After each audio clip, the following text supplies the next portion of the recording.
السلام عليكم ورحمة الله. أعوذ بالله من الشيطان الرجيم. الله نور السماوات والأرض مثل نوره كمشكاة فيها مصباح المصباح في زجاجة كأنها كوكب دري يوقد من شجرة مباركة زيت لا شرقية ولا غربية يكاد زيتها يضيء ولو لم تمسسه نار نور على نور يهدي الله لنوره من يشاء ويضرب الله الأمثال للناس والله بكل شيء عليم. رب اشرح لي صدري ويسر لي أمري واحلل عقدة من لساني يفقه قولي. فالحمد لله والصلاة والسلام على رسول الله وعلى آله وصحبه أجمعين. أما بعد. Everyone, once again, assalamu alaikum. We're at the doors of this most incredible parable in the Quran. Allah is the light of the skies and the earth, where we talked about the outside light and the divine light, and what its meanings can be, including like the sun, for example, the heavenly bodies and all of that Allah has illuminated that we could never have had the ability to illuminate. But then from there, there's an immediate transition to the light that exists inside every human being, and particularly inside of the believer. And Allah used مَثَلُ نُورِهِ as the introduction to it. You don't see مثل in the opening. You don't say مَثَلُ نُورِ اللَّهِ كَمَثَلِ نُورِ السَّمَوَاتِ وَالْأَرْضِ. That's not how you see the intro. You just see Allahu Nuru Samawati wal Ard. But then there's a degree of separation made. مَثَلُ نُورِهِ كَمِشْكَاتٍ. As if to say that human beings inside of us, we have the ruh. And Allah says about the ruh something special. وَنَفَخْتُ فِيهِ مِنْ رُوحِي قُلِ الرُّوحُ مِنْ أَمْرِ رَبِّي. It's a special amr of Allah. Allah blew of His own ruh into us. Right? So there's special language used for the ruh. And then فَقَعُوا لَهُ سَاجِدِينَ. There's something really truly special about the ruh, that all the angels were commanded to do sajda. So human beings have been given something that reflects in some way the attributes of Allah Azza wa Jal. Allah Azza wa Jal, He Himself is Ar-Rahman, and the ruh He put inside of us has some desire for rahmah. Allah is Al-Hadi, the guide, and He put inside every human soul the desire to seek guidance. He's Al-Hakim, we seek wisdom. He's Al-Khaliq, we want to create things, we want to engineer things, we want to build things. He's Badi'us Samawati wal Ard, the unique creative initiator of the skies and the earth, and we want to invent new things. We don't want to just be satisfied with what's already been created. We want to invent and rediscover. So, in a sense, like Imam Ghazali, alludes to this idea that the ruh that Allah put inside of us, right? Every name of Allah has something to do with what the ruh is inspired with. Every name of Allah. Allah's name is Al-Adl. The human soul is drawn towards justice. That Allah's name is justice, and we seek justice. We are drawn towards justice, right? And so we have every name of Allah in some way impacts the human soul naturally. We have this reflection, not a part of the divine, a reflection of divine attributes. A reflection of divine attributes. And what an amazing thing to say that Allah is the light of the skies and the earth, and a likeness of that light exists. Something like that light, something like it exists. And the example of it is a niche in a wall. Now a niche, I know Texas homes have them, but when I used to live in the East Coast, they didn't have them. But basically in old homes, you didn't have electricity, so you didn't have light bulbs and can lights and things like that, or chandeliers. So the way people would light up their home is either they hang a lamp from the ceiling, they make a hook and they hang a lamp and it's hanging in the middle, or they put some kind of lamp in the middle on the table or something like that, or they have a fireplace, or if you really want to be safe and careful, you make a curved window into the wall without actually being a window. It's just wall, but it's curved and it looks like an arch. And it's like a dent inside the wall. And you put the lamp in it, and the light hits the wall, and it spreads all over the room. That's called a mishkah. The mishkah, that's the term for mishkah. We call it a niche in a wall, right? So that's done, and they do this, I know in Texan homes, they do this as a decorative thing. People don't really use it for that purpose anymore. They just put a flower vase there or something now, right? For no purpose. It's like a doohickey to put there. Or it's where you keep your keys. Right? But in the old times, this was used to spread light inside of a house, right? Allah is going to basically describe the human heart, our heart, using this parable. And you notice that our rib cage is shaped like the niche of a wall. And inside that niche, inside this rib cage is the heart. right? And inside that niche, it's a lamp. So Allah is saying that the light of Allah that lights the skies and the earth, some kind of closeness to that light, in some way, some resemblance to that light, exists inside this niche in a wall. Kamishkatin. So before we go any further, we're going to focus our attention on this niche. And how is Allah describing that? This divine gift that Allah has given every human being that's inside of us. You can think of easily 4 ways that a niche benefits. The first way is that it saves you space. If there's a lamp hanging from the ceiling, you can run into it. It's an obstacle, you have to work around it. But if it's in the wall, tucked away, the light is coming without it getting in the way of anything. And that's also beneficial because the believer's light, the light of Iman, when a believer has that light inside of him, he's not creating or she's not creating obstacles for people. The light they have to share, the message they have to share, the goodness they have to share, can just be shared without them creating interruptions or creating annoyances or creating even danger for others or disruption for others. There's a gentleness in the way that a believer spreads light. Just like there's a gentleness in the way in which the niche spreads light without creating an interruption. It doesn't impose itself. Then the idea of a niche, because it's a curve, right? And a curve has a certain direction.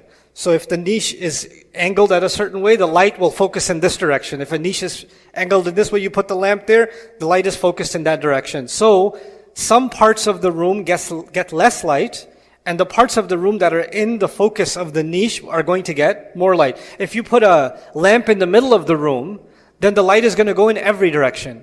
But if you put a lamp in the niche, then the light is going to go in a particular direction more than other directions. Which is something to learn from also, because then the believer is focused on certain things. There's more light. The more light there is on something, the more it's visible. The more it's visible, the more you can think about it, the more you're aware of it. If something's in the dark, you're not even thinking about it. It's not even in your consciousness. You're driving on the road, it's pitch black, you only see a tree. What's your focus on? The tree. If it's not on your sight, it's not in your vision, you can't think about it. It's not part of your thought process. So what does that teach us about ourselves? The believer, and when they have Allah's light inside them, they don't pay equal attention to everything. There are some things that deserve more light, more attention than others. And some things are left in the dark for good reason. Right? So there are things, for example, Allah says in Surah An-Nisa, He says, إِن تَجْتَنِبُوا كَبَائِرَ مَا تُنْهَوْنَ عَنْهُ نُكَفِّرْ عَنْكُمْ سَيِّئَاتِكُمْ وَنُدْخِلْكُمْ مُدْخَلًا كَرِيمًا. If you can stay away from major sins, then we will bury away from you for your other sins. So there's, for example, earning haram money or stealing inheritance, or, there's big sins. And then there is, hey, you entered the bathroom with the right foot, or it's not the best thing to do. Or you ate some food, you didn't say Bismillah, you forgot to say Bismillah ar-Rahman ar-Rahim. Right? And now imagine someone who's really, hey, you didn't say Bismillah ar-Rahman ar-Rahim. And you're just checking everybody at the table. Did you say it? Did you say it? Did you say it? Did you say it? And that same guy is not paying attention to inheritance that he just stole from his brother. Right? But everybody, Bismillah. Bismillah from the haram money I just made from my brother and bought the halal chicken with. Right? So what happens? With the light focused in the right direction, the things that deserve priority and focus, you're able to prioritize and shed light on those things as opposed to other things. Also, this means even more, not just within the religion, but beyond the religion. There are priorities in life. Every one of us is in a family and in our family and friends. And when family and friends exist, then so do all kinds of conflicts. And some conflicts are so petty and so pathetic and so meaningless, but they take up so much of the space in your brain and so much of your energy and so much conversation. You know what they said? You know where they went? You know what they did? You know they didn't invite this one? You know they called that one? And you're just, so much of your time and energy, you're shedding the light on the wrong thing. You understand? Some things you could just keep in the dark, the faults of others, the petty mistakes of others, and you can focus on more important things. So this mishkat, the fact that it directs in the right direction, is also a pretty powerful indication in the Quran. Allah didn't begin by describing the lamp. Allah began by describing the mishkat. And Allah could have said, مَثَلُ نُورِهِ مِصْبَاحٌ فِي مِشْكَاتٍ. The example of His light is a lamp in a niche. But He said, مَثَلُ نُورِهِ كَمِشْكَاتٍ. And then فِيهَا misbah. So he did a taqdeem of the mishkat. He emphasized the mishkat early to say, this is important, I need you to pay attention to this and what you can learn from it. So one, we learned it doesn't get in others' ways.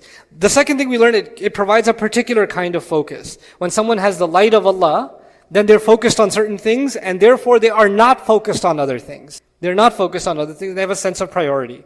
The third is that it actually creates what's called ambient lighting. If you're into interior design, I'm very much into interior design. There are, for example, you can put, if you're in your bedroom and you're going to sleep and the lights are on, and you put like high lumen, 4,000 lumen lights right on top of your head, like surgery lights, right? And the lights are on, they're just beaming into your eyes. It's not a pleasant experience. Actually, if you go to really well, nicely designed homes, for instance, they'll have an extra, perforated ceiling, and they'll put lights that are pointing up into the ceiling, and the light is bouncing off of the ceiling and coming into the room, creating softer light. That's ambient light, right? So it's not direct light, it's indirect light, and it creates a softer, more gentle environment in the room. The niche, what does it do? The majority of the light is hitting the wall, and then from the wall it's coming to everywhere else. If the light was in the center of the room, it's wherever you go, it's hitting you.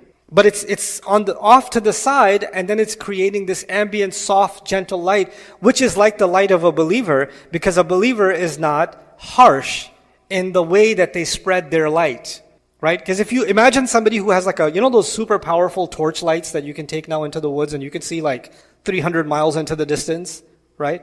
Now those we all drive. If somebody has their high beams on, how annoying is it if they have their high beams on? You understand? So if you have the haqq, which is light, and you just stick it in somebody's face, well, there's going to be one of three. One, at least they're annoyed. At least they're annoyed. Two, they're not going to be able to see properly because the light is too intense. And three, they're probably going to turn around and say, I don't want to look at this, man. I'm not coming back here again. Turn that off. In other words, here you are thinking you're giving them light, but you're actually turning them away from light. In fact, too much intense light can even be blinding. You had the opposite effect of giving them light. You actually put them in darkness. Overexposure to light can actually be blinding. يَكَادُ الْبَرْقُ يَخْطَفُ أَبْصَارَهُم. It could be that the lightning blinds their eyes, snatches their eyesight, right? So the ambient light is also an imagery for the believer. When they spread the goodness that they have inside them, they don't spread them in the kind of intensity that blinds someone, that squints someone, that makes someone turn away, but actually they can feel the warmth and the comfort of the light that they're experiencing. So that's actually really quite powerful. Something else about the first thing I mentioned, or the second thing, the targeted light, is that you just imagine yourself, you walked into the room at night and you see that certain things are lit up. And you also notice that certain things are not lit up. You didn't even see the lamp. You didn't even see the niche. And you're like, why is this bright and that side isn't bright? And you kind of start following the light and there's a lamp over there and it's pointing in this direction. That's why this stuff is lit and that stuff isn't lit. A believer is focused on certain things and they're unconcerned about other things, right? Their light is focused on some things and not on other things. And other people notice, hey man, I notice you're never talking about petty politics. And you're never talking about, the flaws of your friends. And you're never talking about these meaningless things. And you're never indulging in laghu, what the Quran calls laghu, meaningless, useless conversation. You're always focused on meaningful things, purposeful things, kindness things, gentle things. Why are you like that? Like, you see the light, it's focused on certain things, and you want to know where that came from. You want to work backwards. And you say, there's a lamp there. So a believer, just the way they carry themselves and what they're focused on becomes so different from everybody else that they become curious. Hey, how come you're focused on that? There must be a lamp inside you. And they make them curious about the iman itself, right? So that's really quite beautiful. Then finally, the niche is actually also a security mechanism, because lamps in the ancient world were fire. There's an oil, as we will see, there's oil and it's lit. And if it's hanging in the middle of the house and somebody accidentally bumps into it, what's going to happen? It's going to fall, it's going to smash, and the fire is going to spread on the rug or the furniture, and the house is going to burn down. This thing is beautiful, but it's also quite dangerous. If not handled properly, it's dangerous. What did Allah do with this niche? He described it as something placed in a secure area where it's not used for any other purpose but to secure this thing out of the way of any other obstacles. Out of the reach of children, for example. Out of the reach of other utensils. You're not reaching into the niche for anything else, so you accidentally knock it over. And the heart of a believer has to be protected. And Allah protected it. It's remarkable. One of the great creations of Allah, the human being, and the way the human being has been created, and the way our bones have been created, our skeleton has been created. You notice the two strongest organs, the two organs that have been protected more than anything else by the bones, are the heart and the mind. The skull is the strongest bones in the body. And so is the rib cage. It's like this entire security system just to protect the heart. The private parts of a human being don't have any security system. The nose, which we need to breathe, is very exposed. The ears are very exposed. The eyes are fairly exposed. The mouth is exposed. But the heart and the mind are kept in these security vaults, right? And extra layers of security around, and quite literally, a niche around the heart to protect it. And this is actually a beautiful indication of how Allah is saying, Allah gave you something worthy of protection. And when you don't protect it, you will create fires all around. When a heart becomes corrupt, when that lamp is getting used for the wrong thing or being placed in the wrong place, then what happens to the world? What happens to that family? What happens to that person's surroundings? They set themselves and everybody around them on fire. They create fasad, right? So just from the niche itself, we learn so much. So مَثَلُ نُورِهِ كَمِشْكَاتٍ, and then from there we go to فِيهَا مِصْبَاحٍ, in which there is a lamp. Now we focus on the lamp. That was the niche, now we focus on the lamp. The word for the lamp here is misbah. Misbah is an ism ala, mif'al, coming from the word subh. Subh means morning. Misbah literally, linguistically means a tool to simulate the morning. A tool to simulate the morning. The morning generator is called a misbah. Okay? So what is a lamp then from a linguistic perspective? It's trying to do what the morning had done with the sun. The sun isn't there, so we're going to make an artificial mini little sun with this misbah, the artificial morning, a human attempt at the morning. This is also really powerful because it's as if Allah is saying that when Allah brings His light in the morning, everything gets illuminated. But even when Allah removes that light and night comes, Allah gave every human being something that can generate a reflection of that morning. Everyone was given a lamp where we weren't left in total darkness. Fiha misbah. In it there's a lamp. And that lamp wants to be like the morning because its name is defined with the morning. It's as if this nur is defined with nuru samawati wal ard. Right? Just like the light inside of us is defined. Where is it getting this light from? It's getting it from the heavenly source, from Allah Himself, who is Allahu nuru samawati wal ard. So there's this beautiful connection even in the way that Allah describes this lamp. But then we take a couple of other steps with this lamp. The light that Allah creates, we had no effort in creating it. Allah raises the morning sun and the light is there. The moon is there, it reflects Allah's light. The stars are there that give light. But when we have a lamp, it's designed by human beings and it's made with human effort. Human beings have to carve out the niche. Human beings have to make the oil for the lamp and the wicker, the string that goes into the oil, and they have to generate a fire from somewhere and to light it up. So the lamp won't work until human beings actually first of all, designed it and light it up, right? It's as if Allah is saying the light inside of you is like a lamp. But a lamp is no good until you make the work to put in the fuel and light it up and put it to use. So human beings, we don't say all human beings are good. We say all human beings are potentially good. Just like a lamp has light, but it actually has potential light. If you never put oil in it, if you never put a string in it, and you never lit a fire in it, you're never going to see any light. It's never going to happen, right? So it could be that every human being was endowed with goodness, but they decided never to light it up. They decided never to do that. Even though Allah put a ruh in everyone, goodness in everyone, light in everyone, not everyone took advantage of it. If you think about now let's take another step. If you think of other man-made resources for light in the ancient world, you could have a candle, that's also man-made, like the lamp. You could have a fire, like wood, whatever, you set it on fire, or coal, or something like that, and you can have yourself a fire. Then how is a lamp different from these two other kinds of man-made lights? Well, first of all, and most importantly actually, both of those eventually run out and they cannot be regenerated. You have to create a new one. The candle, the wax goes out, you need a new candle. The firewood burns out, turns into ash, you need new fire altogether. A lamp you don't need a new lamp. You just constantly refuel it and clean up the glass, and you can keep reusing it and regenerating it and regenerating it. The light of the believer is something that needs continuous maintenance, And even if the lamp used to work, and then you stopped using it, and it stopped working. Well, if somebody found an old lamp that hasn't been used for 50 years, is it possible that they can clean it up, put fresh oil in it, put a fresh wicker in it, and light it up again? Is that possible? Yeah, it's actually possible. In other words, even when a believer loses their light, they lose their way, they fall into darkness, they slip up, there is still hope for them to redeem themselves and rejuvenate themselves. You understand? So the idea that Allah described the human heart as a lamp is actually filled with a lot of hope for us. Because if we are in fact a lamp, lamps can have good days and bad days, the glass can be dirty some days, the oil can be impure some days, the wicker may not work some days, the light never got fired up some days, but you can get it back on track. You can fix it, you can tune it up. So that's the other component of light. Now, filling a vessel, because light won't work, a lamp won't work until you fill a vessel. And by the way, because there's lots of modern audience, all of us are modern audiences, we're not talking about the lamp you have at home where you do, and then there's a bulb inside and you tune this. We're not talking about that lamp. We're talking about the ancient lamp. And the ancient lamp is basically multiple little pieces. It's a lantern, you can hold it. It's got a glass top, and inside there's a string, like a wicker rope type thing, and it dips into oil, and you light the top of it, and the oil gets sucked into the rope, because you soak the rope itself, but the top of it gets set on fire, and the fire keeps pulling on the oil and keeps ablaze, right?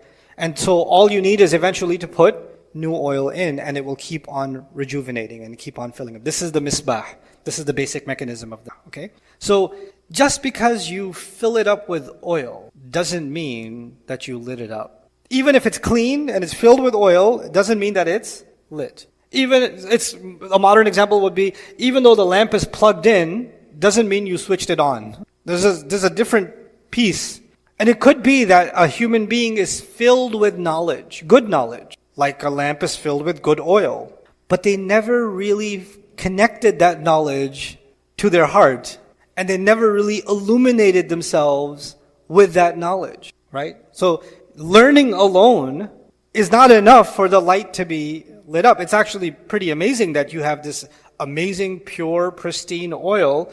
It wants to be lit up, but on its own, it's not enough. There needs to be an additional spark for that to be lit up. And that spark has to come from outside. It has to come from another source. The source is not the lamp itself. An external source has to come, and we'll discuss that external source. But to put that in what does that mean for us? It means I can learn a lot about Islam. I can learn about the Quran. I can learn about Islam. I can learn about the Prophet ﷺ. And I can fill my brain with lots and lots of data about Arabic, and about history, and about seerah, and about hadith, and about Quran, and about tafsir. And I can do that. But if Allah does not light that, put His light on it in the end, then that knowledge is just sitting there like مَثَلُ الَّذِينَ حُمِّلُوا التَّوْرَاةَ ثُمَّ لَمْ يَحْمِلُوهَا كَمَثَلِ الْحِمَارِ يَحْمِلُ أَسْفَارًا. The example of those who were given the burden of the Torah and they didn't carry it the way they were supposed to. It's like donkeys that are carrying loads of books on their back. We can have this knowledge and it never illuminated. May Allah protect us from becoming that. But that is a threat that exists. That in our hearts there can be so much knowledge and it never translates into anything. But anyway, so that's a little bit about the misbah. Now Allah goes further and says, Al-misbahu fi zujaja. That lamp is inside of a glass. It's inside a glass. Now, why mention glass? Because, well, first and foremost, not just any breeze can blow out this light, because it's protected by... What's the purpose of glass also? Well, not only does it protect the flame, it contains the oil. You can keep track of how low you are. So there's actually, if it was not glass, if it was any other kind of material, right, you wouldn't know how much oil is left. So you can't keep track of whether you need to refuel or not, right?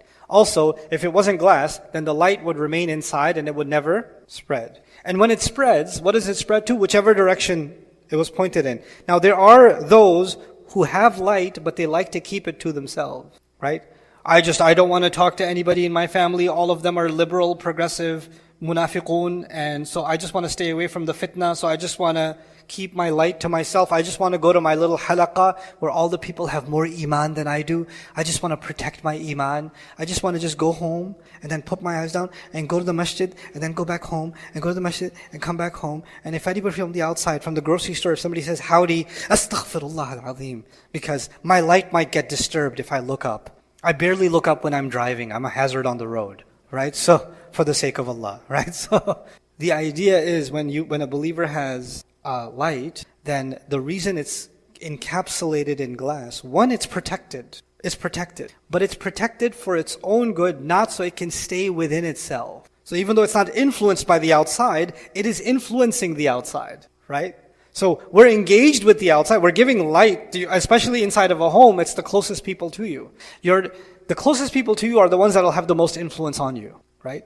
And it's as if Allah is saying, you're surrounded by this environment, this dark environment where the only source of light is this lamp. And instead of the lamp being darkened by the outside is being illuminated by the lamp. It's the other way around. So the believer learns that they are actually an impact on their environment. They are not a product of their environment. They are not a recipient of their environment. They are a contributor to their environment, right? And by the way, a lamp only makes sense at nighttime, right? So a believer's iman truly only reflects when they are surrounded not by light, but when they are surrounded by darkness. So the fact that you might be surrounded by friends that are in darkness, a campus that's in darkness, an office that's in darkness, a business that's in darkness, family members that are in darkness, congratulations, you get to use a lamp. And you get to use it softly, like we already described. So much wisdom inside just a few words, right? Al-misbahu fi zujaja. Then the other thing about a glass is that a glass gets dirty very quickly without anyone actually pouring any dirt on it. It collects dirt. The oil can start becoming grimy and make waxy film on top of the glass. And the dirtier the glass gets, the light will still come out, but the light will be muddied. It's not the light that was intended by the glass, right? Or by the lamp. So even though the light might be pure, what is reaching people is impure. So even if I am not working on cleaning my glass, then even if I'm giving people, I might be giving people contaminated light, corrupted light, refracted light, not pure light. And the purpose of the lamp, the glass also, is that it actually helps spread the light further. Exaggerates the effort, the impact of the light. So Allah has given us, inside of us, an ability not just to share what we have, but He's endowed that in a way that if we have sincere words to share, sincere goodness, sincere guidance to share with others, based on our own sincere light, that Allah will enhance it in a way that we couldn't do ourselves. That's by design, the glass. But we just gotta make sure that glass remains clean. The sins of a believer were described as a stain on the heart, like a stain on the glass. By the way, glass is delicate, yes or no? But it's being protected by keeping it in a niche. So even though it is now, in a sense, serving the home by giving it light, it also needs to be served by making sure it remains clean. The more valuable your assets are, like in a business, for example, you can have, a chemist who is he's designing your patented product, right? So because of that one chemist, the company is making hundreds of millions of dollars. But he's also their single point of failure. So they have to have a lot of extra security around that chemist. They have to make sure that chemist remains healthy, happy, doesn't go and work in another company, etc., etc., etc., because he's their single point of failure. So your greatest asset can also become your greatest liability, right? So the delicate nature of the glass is also important to notice. It's not lost upon me that this parable is spiritual. This parable is spiritual. And all around it in this surah, the conversation is legal. So the Surah An-Nur is about the legal, and in the center of it there is the spiritual. And what's interesting about that is Judaism, before Islam, the Sharia given to Musa alayhi salam, what people did with the Sharia of Musa alayhi salam is they made it entirely legal, focused on the legal. And in doing so, Allah describes their hearts became hard. Eventually came the Injil to cover the gap that was created by only legal and no spiritual. And so through Isa alayhi salam, Allah introduced the spiritual core of the religion to them again. So Isa alayhi salam was given Tawrat and Injil, right? So the heart was, and that's why Christianity was even now, after all of its changes, it's still a spiritual message. So where Judaism became highly legal, Christianity became highly spiritual. What did Allah do in this surah? He surrounded it with the legal, and in the heart of it, He put the spiritual. And the spiritual religion before this, known around the world, the spiritual religion was Christianity. And in Christianity, they believed that man fell from heaven, right? He ate from the forbidden tree, he fell from heaven, and the image of God broke like a shattered glass. I'm bringing this up for a reason. The image of God broke like a glass shatters. And now human beings can never redeem themselves because the glass is what? Broken. And now the only one who can redeem this situation is the Redeemer. Therefore, Jesus had to come and sacrifice himself to redeem the broken glass that is the human being. Human beings cannot fix what they broke. Allah is describing this heart, which is also glass, but beautifully, He put the glass in a niche and it's protected, right? And it's almost like in a very subtle way Allah is saying that this religion isn't just legal, it's also spiritual, but it's a very different spirituality than the spirituality of the Christian, because our glass is not broken. It can get dirty and you can clean it again. And it can get dirty again and you can clean it again and you can redeem yourself. You're not beyond redemption. You don't need somebody else, some other creation to come and redeem you. You can make tawbah and you can redeem yourself. You can clean yourself, subhanallah. And so He took the essence of Judaism and the essence of Christianity and the balance between the two of them. I'm getting ahead of myself. La sharqiyatin wa la gharbiyya. Neither Eastern nor Western. He put it right in this surah, in the heart of this surah. It's actually mind-blowing what He did here. It's absolutely profound. So He says, now Allah Azza wa Jalla says, the lamp is in a glass. Now describing the glass. Az-zujajatu ka'annaha kawkabun durri. The glass is like a brilliant star in the sky. We don't see the stars. I tried tonight, because after I was studying these ayat, I was like, I see nothing, right? The thing is, the Arabs did not have lit up cities, and they didn't have the layers of pollution, the damage to the ozone or whatever else. When you went out to the desert and you looked up, there is not a place in the sky where you didn't see an entire collage of stars. It's overwhelming. It's overwhelming. We see only the most brilliant stars survive all the pollution and we see them. But actually the stars in the sky are actually overwhelming in a clear night sky. There are some places in Texas I plan to go. One of the photographers told me there's a place from about 2.5 hours from me. I forgot the name. It's photographers go there in a particular season for stargazing. It's one of the best places to look at the stars in the United States and in the world. Photographers fly in from all over the world just to take a look at the stars over here in the open sky, pitch black dark. But the Arabs saw that every night. In fact, they paid so much attention to the stars. I talked about this in Surah Al-Najm. They named the stars. They made poetry about the stars. Some stars only show up in one season. So one guy that only comes once in a year to visit, they say, "You're like that star, man." Right? So they would make puns with the stars. They were really connected to the stars. Now, if you see these millions of stars in the sky, some of them really stick out more than others. The ones that used to stick out, they used to call them kawakib durriya. This was a particular attribute they used, kawkabun durri, pearly stars, pearly heavenly bodies. For the ones that even though there's millions of stars, some of them are just far more shiny than the others, like pearls sticking out. Allah says, this glass is like a shiny pearl, shiny pearly heavenly star. Isn't He connecting this lamp to the sky? First of all, it's shiny, that's great, but He made a reference to the sky. Because this lamp and this heart of a believer is actually containing something inside it that didn't come from this earth. It came from Allah. Ar-ruhu min amri rabbi. It was delivered by the angels into the belly of the mother, the ruh. And that ruh used to be in the company of Allah. What's even more amazing is the stars. Every star we see in the sky is actually light that reached us millions of years later, sometimes billions of years later, right? So we're looking at billions of years of history. The ruh that Allah created of you and me, that came into our mothers, we were born on a certain date. That ruh is older than the stars. It's older than even the stars. It's trillions of years old. I mean, our souls are ancient, that were then delivered from the heavens into our bodies. So there's this connection between the sky and the earth that's being made. I am an earthly being, but there's something heavenly inside me. There's something from the skies inside me. Imam Fakhruddin al-Razi at this moment said something really beautiful. It's stuck in my head for years about this ayah. He said, أهل السماء ينظرون إلى الأرض المتلألئة وأهل الأرض ينظرون إلى السماء المتلألئة. He said, people living in the world are looking up at the sky and they're seeing these beautiful stars. And the angels in the heavens are looking down on the earth. Like when you're landing from a plane and you see lights in homes at nighttime? Instead of that, imagine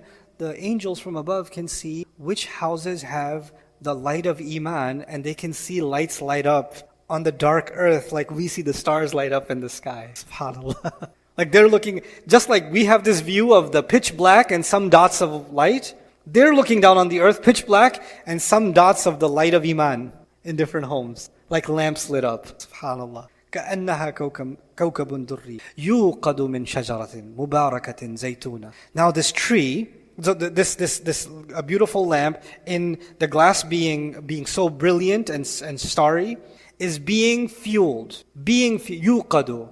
Now it could have been wuqida. It was fueled. Or mawqud. It's already been fueled. Yuqadu means it keeps on getting fueled. What does that tell us? That a believer has to keep on refueling their heart. It was given a certain endowment, but it needs to be refueled and refueled and refueled. What is it refueled with? He says, min shajaratin mubarakatin zaytuna. He says it's fueled from a tree, a blessed olive tree. Mind-blowing again. A blessed olive. Trees are very important in the Quran. Trees are really important from a spiritual perspective. Of course, the story of heaven and earth is about a forbidden tree, isn't it? But even beyond that, when Rasulullah sallallahu alaihi wasallam reaches the highest heavens and Jibreel alayhi salam can't go any further, what's there? Of all things, could have been a mountain, could have been a rock, could have been a sea. Sidratul Muntaha. There's a tree there. Like, Allah really loves the analogy of the tree, and there's something very spiritual about a tree. The most valuable thing a believer carries in their heart is La ilaha illallah. وَمَثُلُ كَلِمَةٍ طَيِّبَةٍ كَشَجَرَةٍ طَيِّبَةٍ أَصْلُهَا ثَابِتٌ وَفَرْعُهَا فِي. The example of a good word, La ilaha illallah, is a good pure tree whose roots are deep and the branches go into the... Allah describes Iman itself with a tree whose roots are deep. Now Allah is saying that this Iman I have inside, this Iman that you have inside, is being fueled. The analogy is it's like it's being fueled from a tree that is blessed. And blessed means it keeps on giving and giving and giving. Blessed trees were an expression for they produce more olives than were expected. That's mubarakah. يعني فوق التوقع. Okay, so it's above expectation that it keeps on giving and giving. Okay, but then he adds that it's an olive tree. What two prophets did I make reference to? Musa alayhi salam, the law. Isa alayhi salam, the spirituality. Isa alayhi salam spoke on the Mount of Olive. And that region of the Levant is known for its olive trees. The olive in the Bible and the olive even in the Quran is almost always a reference in some direct or indirect way to the legacy of Isa alayhi. Even in Surah At-Tin, وَالتِّينِ وَالزَّيْتُونِ وَطُورِ سِينِينَ. Notice الزيتون طور سينين. زيتون عيسى طور سينين موسى. وهذا البلد الأمين إبراهيم and Rasulullah صلى الله عليه وسلم. Right? So there's again a reference to Isa alayhi salam. Well, now why is that important? Because Isa alayhi salam is a kalima from Allah. Is the height of spirituality. He's, بِكَلِمَةٍ مِّنْهُ. And what's the ruh? It's the amr of Allah. إِنَّمَا أَمْرُهُ إِذَا أَرَادَ شَيْئًا أَن يَقُولَ لَهُ كُن فَيَكُونُ. The ruh itself is also a kalima from Allah. Right? So the source of it all is being compared to this blessed olive tree, the sacred land, a fertile land. And then he makes this reference to help us appreciate something sacred about this tree, something natural and beautiful about this tree. But then he adds about this tree, لا شرقية ولا غربية. It's neither eastern nor western. What does that mean? It actually means that if you have, for example, a forest, and there's a bunch of trees, and on the eastern end, there's a tree.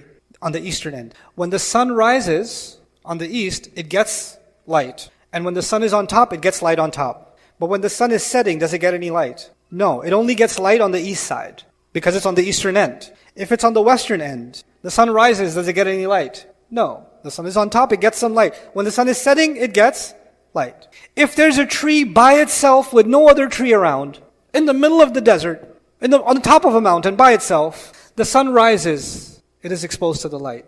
The sun is at its top, it's exposed to the light. The sun is setting, it's exposed. The entire time it is baking perfectly in the light of the sun. And those trees that get light from all sides, the photosynthesis is perfect. The exposure to the light is perfect. Those trees are going to produce the most perfect olive for the most perfect oil that's going to be created. You understand? And this is a reference to a ruh, the source, the divine source, which was in the constant presence of Allah. We're fueled by something that comes from Allah. And we ourselves were like a tree in the presence of Allah that was constantly being given light by Allah Himself. We were in the company of Allah. We spoke with Allah in the Quran. We spoke with Allah in Surah Al-A'raf, each one of us. أَلَسْتُ بِرَبِّكُمْ قَالُوا بَلَا شَهِدْنَا. We spoke with Allah. And there are other references in Surah Al-A'raf. Even in the creation story, I argue we were witnessing the whole showdown between Adam alayhi salam and We were there watching. We were exposed to Allah. We met with Allah. And when Adam alayhi salam was introduced, Allah introduced Adam alayhi salam to all of his children. Obviously, we were in the presence of Adam alayhi salam and in the presence of Allah. So we were exposed to the ultimate light.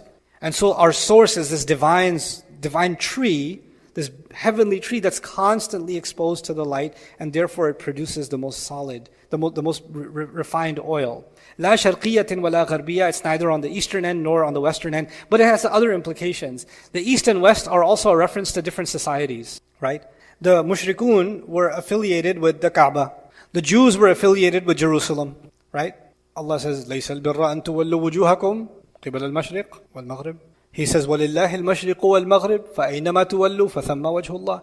Allah owns the east and the west. Wherever you turn, you'll find Allah's face. You'll find Allah's face. In other words, societies, over time, they develop cultural biases. So somebody can have faith, but that faith is mixed with tradition and culture and politics and personal agendas, and it's contaminated. It's got a little bit of the east and a little bit of the west. It's got something from here, something from there. It gets, muddled. And Allah is describing the source of this tree is not some heritage, human heritage. It's not something Eastern, it's not something Western, it's something more pure than that. La sharqiyatin wa la gharbi. So now this pure oil is filled inside of this lamp, and Allah says, yakadu zaytuha yudhi. It's light, the lamp is, imagine this pure oil is being poured in, right?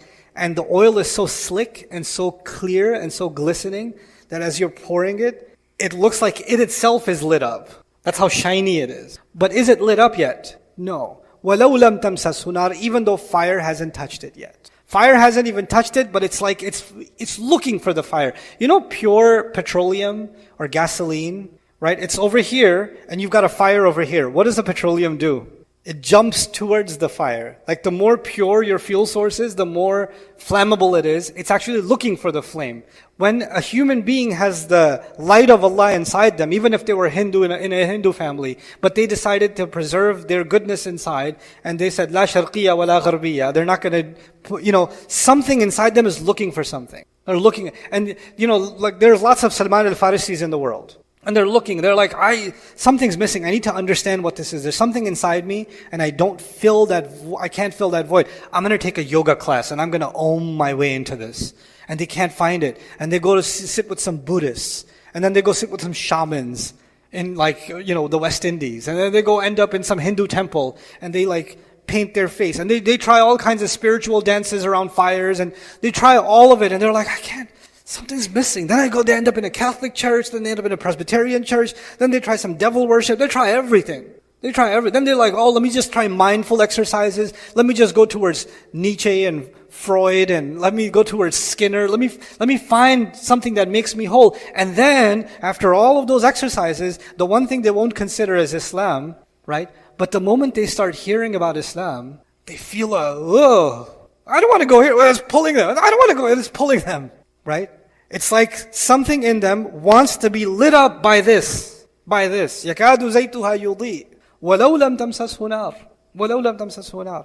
This isn't just a description of a believer. I would argue this is actually even a description of every human being that decides to preserve the goodness Allah gave them, that He endowed them with to begin with. The pure lamp that Allah put inside every one of us. When a human being tries to connect back with that, even if it got dirty over time, they try to clean it up a little bit. The moment they clean it up a little bit, it starts getting refueled. And when it gets refueled, it wants to catch fire. It wants to catch the light. But the light, I told you, the light has to come from outside, right? It's not your own. It has to come from outside. Now go back to the beginning of the parable. The beginning of the parable was not the lamp light. What was the beginning of the parable? Allahu nuru samawati wal ard. This light, this potential light, can only truly ignite, when it meets external light. And that external light comes from the revelation of Allah. That's why the Quran is described, I was telling you yesterday, the Quran is described as Nur. فَآمِنُوا بِاللَّهِ وَرَسُولِهِ وَالنُّورِ الَّذِي أَنْزَلْنَا. Believe in Allah, believe in His Messenger, believe in the light that we sent down. So this light comes down, and this potential light is inside the heart, and they meet each other, and there's a spark, and it just lights up. And Allah describes the light inside of a human being and the light of Allah's revelation meeting each other. The two lights are now meeting each other. And how does He describe it? Nurun ala nur. Light on top of light. Light on top of light. A light that I already had, And that got completed with the light that Allah gave. SubhanAllah. The brilliance of it all, the beauty of it all. Nurun ala nur. And this, when a believer connects with the word of Allah, with the light of Allah, like I told you, you can have a lot of oil, but that doesn't mean nurun ala nur has happened. You have to feel something illuminate inside you. Something has to light up inside you and say, this is it. This is, not only does the lamp on the inside, is when the lamp gives light, right? The brightest part of the lamp is actually inside the lamp. Everything else is getting light, but it's getting much less light. What's getting the main light? The lamp itself. The believer may be concerned with giving da'wah, but when they truly have iman, the first recipient of that da'wah is who? Themselves, and then they truly fulfill al-ina'u bima fihi yandah. A container pours out what it contains. It's because you're so filled with natural, beautiful light that you're able to spread it out. And now that, by the way, the stronger the flame, the more powerful the light. If that light is actually the word of Allah itself, how powerful will be the light of the believer that spreads? Nurun ala nur. Look at the history of our religion. These handful of people in the Arabian desert that nobody knew or cared about, right? They didn't have big buildings, they didn't have castles, they didn't have massive highways, right? They didn't have oil yet. There was nothing there.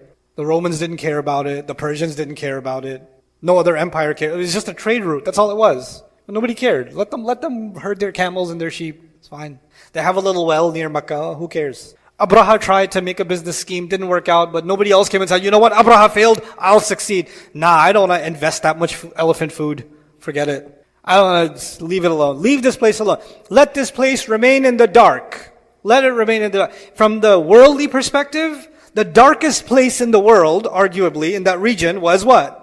Hijaz. And the Quran comes, and from a spiritual perspective, everything else is dark, and the only place that has light is this place. And these hearts of these Sahaba have light inside them, and Allah illuminates their hearts, and these lights start going out, and pretty soon, the entire world starts getting lit up by the light of Islam. يَهْدِ اللَّهُ لِنُورِهِ مَن يَشَاءُ. Allah guides to His light whoever He wants. Allah guides to His revelation whoever He wants. Allah guides to the light that He put inside. So there's a light inside me, but I have to be guided to even seek that light inside me. And then from that light inside me, I'll seek the light outside, which is the revelation. Whoever He wants, He will guide them all the way to it. Li nurihi is not ila nurihi. Ila nurihi means in its direction. But li nurihi means all the way to it. Allah will guide whoever He wants and whoever truly wants all the way to His own light. وَيَضْرِبُ اللَّهُ الْأَمْثَالَ لِلنَّاسِ. And then, at the end of it all, Allah says, and Allah gives examples for all people. لِلنَّاسِ. This end of this ayah teaches us a few. It teaches us, first of all, this wasn't just a description of a believer's heart. Everybody has a lamp, and everybody has the opportunity to clean it up, and to fill it with the oil and light it up. It's an invitation. This example is an invitation to all of humanity. And it's so beautiful that Allah did that in the Madani Quran. The Meccan Quran is about da'wah. The Meccan Quran, the audiences are non-Muslims. The Madani Quran, from the very beginning, is actually for the Ya ayyuha alladhina amanu. And even in this surah, over and over again, Ya ayyuha alladhina amanu. Suratun anzalnaha wa faradnaha. We sent down the surah and we made it a mandate. A mandate for who? Believers. For believers. But you know what happens when believers become too invested within each other? They start thinking this Islam is for who? It's for us. Us Muslims, our community, our masjids, our center, our organizations, our civil rights, us, them. وَيَضْرِبُ اللَّهُ الْأَمْثَالَ لِلنَّاسِ. In the middle of a surah that's talking about Muslim rules, Muslim family life, Muslim internal problems, Muslim hypocrisy. In the middle of all of that, Allah says, وَيَضْرِبُ اللَّهُ الْأَمْثَالَ لِلنَّاسِ. So we don't forget that as much as we care about the internal, this religion is like a lamp. Our entire religion is like a lamp, and the lamp's light is not meant to stay within. The lamp's light is meant to go outside. وَيَضْرِبُ اللَّهُ الْأَمْثَالَ لِلنَّاسِ. But then Allah ends this ayah with وَاللَّهُ بِكُلِّ شَيْءٍ عَلِيمٌ. And Allah is knowledgeable of all things. Allah knows everything. Why would Allah say that at the end? Let me help you understand this very simply. Let's imagine a PhD in like neuroscience. Yeah? And he comes to the masjid and says, I'm going to tell you guys something about neuroscience. If he starts talking the way he talks to his other PhD friends, are you going to understand anything? No, miskin. So he's going to say, let me give you an example. Imagine your brain is this bottle. And the neuron, the synaptic, I don't know nothing about it, I'm making this up, is this cap. And you're like, okay, I'm following along. This makes sense. When he's giving you these visual aids, and he's got this little PowerPoint presentation, who is he doing that for? Himself or you? He's doing that for you. Because He already knows this stuff. He just wants to say this in a way that you will understand. What's the purpose of an example? The teacher doesn't give an example for his own benefit. The teacher gives an example for the student's benefit. Allah is saying the reality of what is inside you, and the reality of the light of revelation, and the reality of how these two lights meet is so complex, is so intricate, it's so powerful, that if I talked about it directly, none of you will understand. قُلِ الرُّوحُ مِنْ أَمْرِ رَبِّي وَمَا أُوتِيتُم مِنَ الْعِلْمِ إِلَّا قَلِيلًا. Knowledge, when they ask you about the soul, the ruh, tell them it is from the special command of my master, and you were not given knowledge except very little. You cannot understand what the ruh really is. So, to give you some idea of how iman works, the best that can be done for you is what? مَثَلُ نُورِهِ كَمِشْكَاتٍ فِيهَا. The example of his light is something like a lamp. And by the way, mathal and ka together makes it like, it's not exactly, but this is the closest you can get.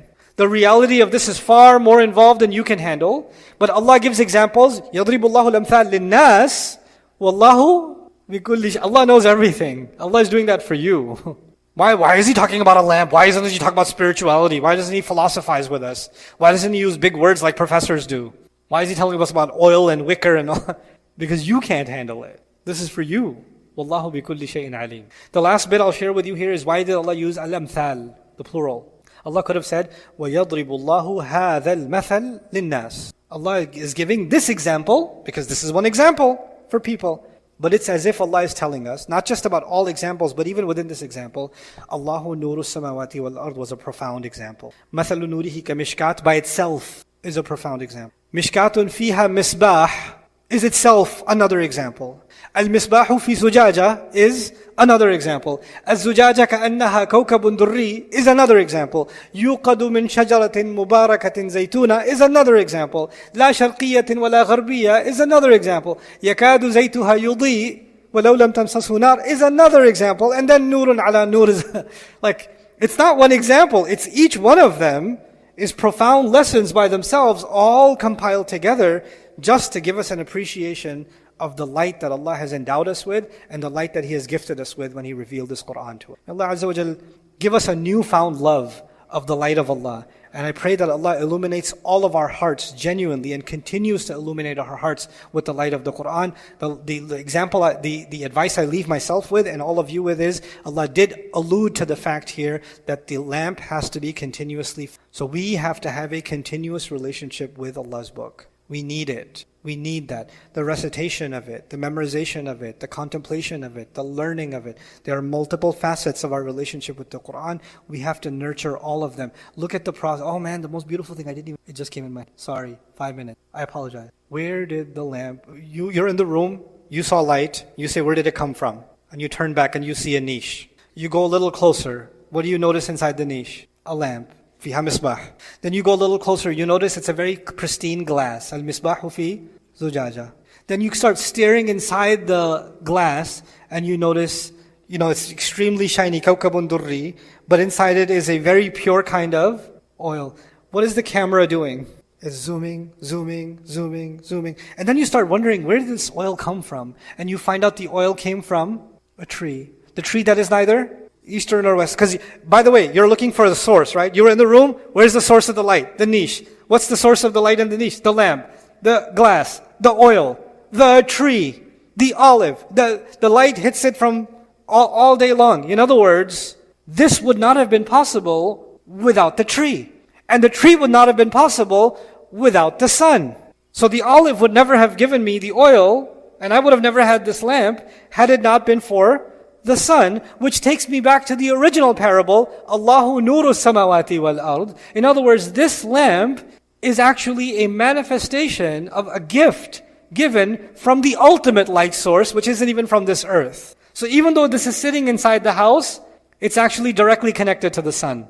It's directly connected to the sun. The believer has goodness, a human being has goodness inside them, and that goodness inside them is directly connected to Allah and therefore directly connected to the word of Allah. So when the believer hears the word of Allah, particularly Christians, Allah highlighted Christians. Allah said when Christians come and listen to the Qur'an, because they keep their hearts pure. Allah describes their misguidance also. their misinterpretation also. But He also describes that they try to keep their hearts pure. He gives them that credit. So with that pure heart, they come and they want to listen to the word of Allah. What does Allah say? تَرَى أَعْيُنَهُمْ تَفِيضُ مِنَ الدَّمْعِ. You will see that their eyes start rolling. They're just sitting, and they're just... Because the Nur hit the Nur, and the light explodes, and when light explodes, the tears. This is how everything comes back full circle in this parable. Everything connects again. So alhamdulillah, we've completed the 35th ayah, and inshallah ta'ala, tomorrow we're going to do the 36th to the 38th ayah, which will complete this portion of the parable, and then we'll go to the parables of darkness, because these were the parables of light. And then after that, in a couple of days, we're going to get to the parables of darkness. May Allah Azza wa Jal preserve all of our light. Barakallahu li wa lakum fil Qur'an al-Hakim, wa nafa'ani wa iyyakum bil ayati wal hakim. Assalamu alaikum wa rahmatullah.